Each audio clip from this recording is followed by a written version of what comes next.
Hello, and welcome back to another episode of the Coding Break, where is going to remind you about taking your coding breaks. On this episode, I want to talk about something that I don't find many remote coders talking about. Not that I hang with a bunch of remote coders, but as I peruse the different community groups, websites, things like that, I very rarely hear many individuals or many coders speak on this particular topic, and it's about loneliness or the struggle of or the lack of connectivity as a full-time remote uh, worker. And so I thought about us when I read this post, because there is an individual, and this individual is non coding, not in the coding industry, excuse me, but they will be going remote full time. And so one of the things that they were posting is that they were actually looking for someone to connect with, because they were transitioning. And so, or transitioning from the office into a full time remote space. And so I thought about that, and it's like, how many of us actually suffer from loneliness as a remote coder? How many of us struggle with the lack of connectivity as a remote coder? Now, for me, it varies. It varies. Now, for example, now if I'm working for like um, a healthcare organization, I'm not going to be bored because I'm going to be in constant communication with my teammates, with other coders, leadership, things of that nature. I'm going to be coding, so my mind is not on dwelling on the fact that I will be remote, that there isn't anyone around me. And then also at lunchtime, I do get out. Like I go out outdoors. I do have children. And I contact other remote coders, right? So it never really bothered me as much. And I know back in a long time ago, I go to like the gym and would take like an aerobics class or aquatics class or what have you. And that was my connection. Or I would do other things like volunteer, not during the office hours, but I make my connections outside of the work hours. Or like I said, at lunch break, I would either do like an aerobics class, or I would go out to eat for lunch, or what have you.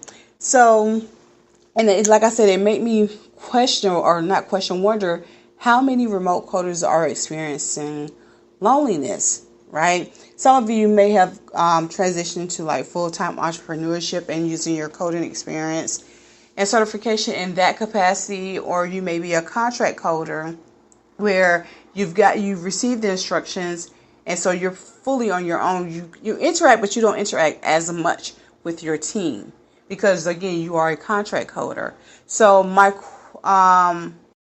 question to you is, do you find that to be a struggle for you?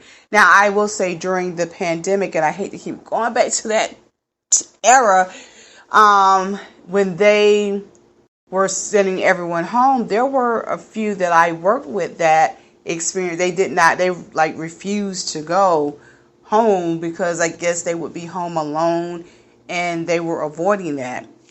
So yeah, so it does affect some coders, and maybe a lot of us probably haven't paused to like actually think about it again because we're so busy trying to meet the productivity requirements. We're researching, making sure our coding is up to par, so we probably don't have time to think about that. And then if we're on, you have like the different I would say chats or groups like Slacker, for example, where you are in communication with your teammates, with your leadership team. So there's no, you don't have time to think about it. Now, I would say there probably are some who would wish that they had that little bit of time to be left alone. But have you ever considered like going back into the office, or perhaps a hybrid situation? I know for those who have children, like school age children, the benefits of being able to work from home allows you that flexibility to want to be there when your children arrive from school, or to pick your children up, drop them off, or if they're having like events at school, you're able to attend those events. So it provides that healthy work-life balance.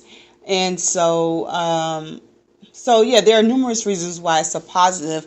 I look at working remote as I look more on the pro side versus the con side of things. The pro side of things is, again, like I said, it provides that freedom and that flexibility to balance your work as well as life. Again, if you're like a parent, it allows you the flexibility, especially a single mom. Excuse me, not single mom, but as a mom, it allows you that opportunity to I hate to say play both roles, to be a wife or mother or a homemaker and a parent, as well as earn money while you're doing that. So I look at the pro side of it versus the con side, because again, I think oftentimes we, not just with coders, but remote workers, we can become conditioned to staying put, to stay in that one location when we have the freedom to move to other locations, right? For example, you can go to like a workspace, as long as you have your own, like your own private office or whatever, what have you, or you can, rent that space for like a couple of hours, or so that you can be in community with other people, and then you can go back home, or like I said, if you have, where you can break it up, where you go out for lunch, to get some fresh air, to, take a walk. And that was something else that I did. I would go and take a walk at the park, because there was a park down the street from me. So I would go to the park, I walk, and there were people there eating lunch and everything. Again, I connected myself with my community, and then I would go back and resume working. But there are so many individuals, and again, I say outside of coding, and probably some in coding, that they do the digital nomad experience, where they're able to go to different places or different destinations, secure destinations, and work remotely. So it allows them to switch up their visual, what they're seeing, right? And they won't become stagnant sitting in one spot or sitting in one location. They're able to get up out of their home office. They're able to go to travel. Some, may go to like an island or what have you. So they have that flexibility to do that. And so, so I just wanted to talk about that, because that is something, again, that I saw, and I was curious to speak on it, or curious to how many other remote coders are experiencing similar perspectives. So so that's actually all I have for this coding break. If you are a YouTube follower, we are coming with a YouTube video soon. Just trying to work out the kinks and doing some editing, but for the most part, the video is coming. So so that's all that I have for this coding break. And on that note, I am going to let you go back to work. So until next time, code on. Toodles.